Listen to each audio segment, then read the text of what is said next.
नमस्कार। आज आमे नहीं जीवु आपनकु एशिया महादेशर सबुठु बड़ गाँ भुवन। एही गाँ ओडिशार ढेंकानाल जिल्ला रे अवस्थित एवं ढेंकानाल सहररु प्राय 45 किमी दूर थिबा एक ऐतिह्य पुरुना अंचल। भुवनर गोटिए पाखरे उभुकी रहिछि पहाड़रे भरा माल अंचल, अन्य पाखरे सुना पोलास गछ मध्यरु शांत कोलाहल करी बहुछि पवित्र ब्राह्मणी नदी। एठारे जाति वर्ण धर्म निर्विशेषरे समस्त संप्रदायर लोक निर्विघ्नरे बसवास करती। एही माटी शहीद वीर बाजीराउतଙ୍କ जन्मस्थल।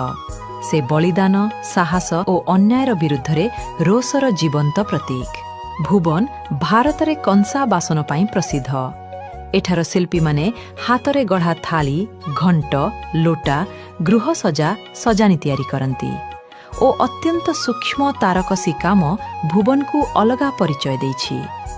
सेहीपरि बलद यात्रा और दशहरा भुवनर विशेष पर्व। गाँर मझिरे सजा होई बलद नाचुथाए ढोल बाजुथाए समस्ते खुशीरे झुमंती। भुवनर प्रसिद्ध मंदिर बुधेश्वर। सकाले मंदिर घंट ध्वनि धूपर सुगंध शांत परिवेश मन को शांत करिदिए। एही गाँर जीवन सहज शांत और संस्कारर मृदु छातीरे घेरा। पहाड़ पछरु सूर्य जेते विदाय नेउछि हलदिया आलोक गाँर गळीकु सुनारे रंगाई देउछि। ब्राह्मणीर जलरे से आलोकर छाई नाची जाउछि। मने हुए प्रकृति निज हातरे भुवनकु आशीर्वाद लेखि देउछि।